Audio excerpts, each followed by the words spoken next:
We try write as a prime base, so I write 7 to the power of t, so it's a prime number. And for 49, 49 is 7 to the power of 2. So I write it, convert 49, 7 to the power of 2. Here we have, between them we have multiplication sign and same base. So I write one of the base because we have same base, 7, and add the power up. So t plus 2. So the final answer would be 7 to the power of t plus 2. Here I use a quotient rule and write as a prime base.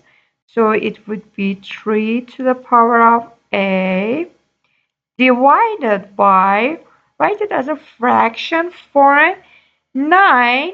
If I want to write as a prime base, I say 9 is 3 to the power of 2. So it's 3 to the power of 2.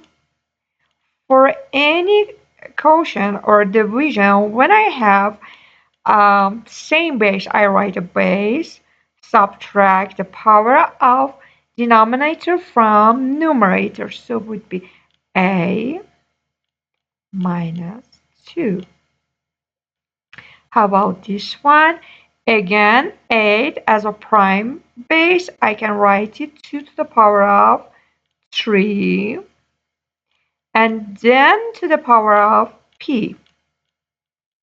Okay? And for 4, I said convert the division sign to the fraction, and 4 would be 2 to the power of 2.